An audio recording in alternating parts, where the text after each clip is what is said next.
Hey everyone, welcome back. Today, we're diving deep into everything we know so far about Genshin Impact 6.0, and when I say everything, I really mean it. We're going to cover the new characters, their leaked kits, the potential rerun lineup for the anniversary, and perhaps the most exciting part of it all, a brand new elemental mechanic that could completely change how we build our teams moving forward. Whether you're a casual player who just checks in now and then or someone who lives and breathes the meta and follows every leak, I'll break it all down in a clear, relaxed way. So, let's just get right into it. Out of Primogems? Don't worry, I've got a way to save money and get double the Genesis crystals. This is lootbar.gg. It works just like the in-game top-up system, but with up to 25% off, and new users even get a 10% extra discount using the link in the pinned comment. See this? The regular $100 pack only costs $85 on Lootbar, and each update they release an exclusive $77 bundle available for your first purchase every version. All you need is your UID, no password, no login. Just pick your bundle, select your server, enter your UID, and your crystals get delivered in seconds. Lootbar has awesome reviews. It's fast, secure, and trusted by tons of players. If you're planning to recharge for Genshin Impact, Star Rail, or Wuthering Waves, don't waste your money. Click the link in the description or pinned comment and top up now with Lootbar. Safe, fast, and way more affordable. Starting with the new characters, version 6.0 is set to introduce 2 new 5-stars and 1 new 4-star, and these definitely don't seem like filler.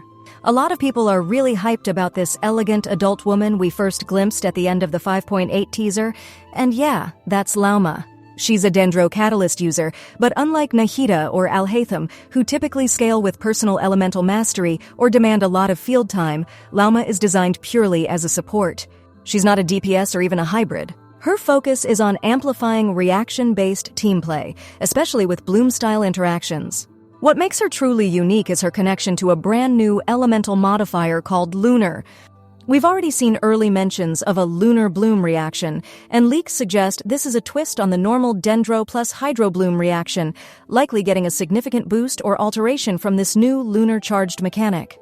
It's clear the developers are building something entirely new here, much like how Fontaine introduced us to Ausia and Numa and dual element stances. Also showing up is a new 4-star Hydro Claymore girl, believed to be named Aino. Given her hydro typing and the heavy focus on lunar bloom, it seems she's designed to fit right into the same teams as Lauma, probably acting as a bloom enabler, perhaps with some off-field hydro application or defense shred utility. We'll obviously have to wait to see her exact role, but she definitely looks like she'll be more than just a filler character. The second new 5-star is a male Electro Bow user, an adult character who, from leaks, may be deeply tied to the new region's lore and even connected to the mysterious Lightkeeper faction. His name hasn't been confirmed yet, and we don't have many details about his kit. However, what's particularly interesting is that leaks suggest he was intentionally hidden from weapon previews or data mines. This usually means Hoyoverse is holding something really unique for him. Some speculate his kit might also tie into lunar-charged versions of Electro-charged, like a lunar-charged variation of Electro plus Hydro. Let's talk a bit more about that lunar system because it's looking like the core theme of Nod Cry. Basically, this is expected to be a modification layer on top of existing elemental reactions. Right now, we've got hints of lunar bloom, and some leakers have mentioned a lunar-charged state on enemies, which could mean we'll be interacting with enhanced or altered versions of Electro-charged too. This raises the question, are we looking at an entire lunar reaction family, like Lunar Overload, Lunar Freeze, or even Lunar Burgeon in future patches? Honestly, I think yes. The naming pattern, the dedicated new Dendro support, and even the data-mined elemental mastery-focused artifact sets all suggest this is more than just 1 or 2 tweaks. It feels like a new foundation for elemental team compositions in this region. So if you're the kind of player who enjoys optimizing reaction damage or experimenting with elemental mastery builds, Nod Cry is basically made for you. And with enemies also gaining lunar-charged states, we may even see mechanics where only certain units can counter or cleanse those effects. It's still early, but it really smells like a full system overhaul in progress. If you're excited about these new elemental interactions, let me know in the comments. Are you already planning your lunar teams? Now let's shift gears and talk about reruns, because version 6.0 is also Genshin's anniversary update. If you've been playing for a while, you know Hoyoverse usually uses anniversaries as a chance to bring back one or two powerhouse characters from the past. But what makes 6.0 a bit tricky is that it's launching a new region, Nod Cry, with a whole new elemental mechanic, lunar reactions, and a new 5-star like Lauma, who's more about support and team synergy than pure carry damage. So, who's actually coming back? If you've been following the usual Archon rerun cycle, you might think, oh, Nahida or Raiden would be perfect for this, especially since Lunar Bloom builds on top of Dendro plus Hydro. But here's the thing. Based on the most recent leaks and past rerun structures, they're almost certainly not in 6.0. Let's break it down logically. First off, Nahida is rumored to be coming back in 6.1, not 6.0. This actually lines up really well with a potential Sumeru-themed Chronicled Wish banner that would include characters like Sino, Wanderer, Alhaitham, and Nilu, all of whom have been missing from the banner rotation for a really long time. Nahida being held for that patch makes total sense.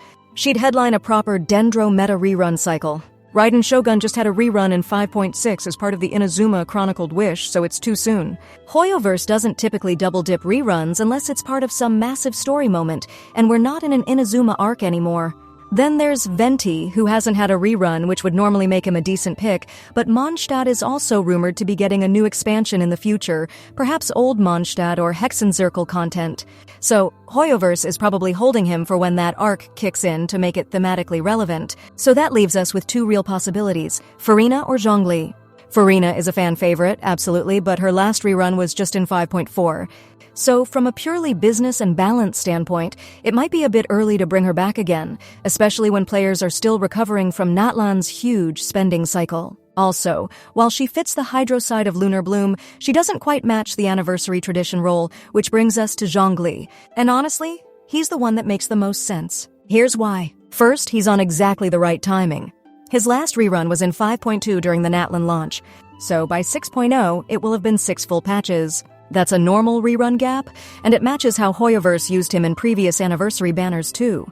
Second, he's always been the go-to pick when Hoyoverse needs to offer a safe, valuable, and beginner-friendly pull option.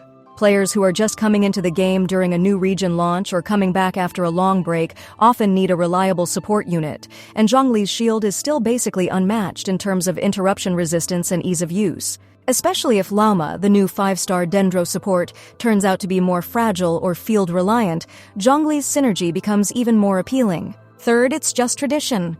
Zhongli has appeared in 2.0 Inazuma and 4.0 Fontaine, both major regional launches, and was used as a trustworthy rerun anchor. If you're trying to boost banner revenue during a big patch, he's a smart pick. So yeah, Genshin 6.0 is shaping up to be more than just a new region drop. We've got an elegant Dendro support in Lauma, a new Electro 5-star bow user, a 4-star Hydro enabler, and a whole new reaction ecosystem that could change the meta entirely. Add in reruns like Zhongli and possibly Nahida later, and this update could truly be a turning point for anyone who loves elemental reaction compositions. Let me know in the comments who you're planning to pull for. Are you building a lunar team, or are you just waiting for the Archons to rerun again? Either way, if you want more updates like this as we get closer to the live stream and the actual patch drop, make sure to hit that subscribe button, and I'll catch you next time.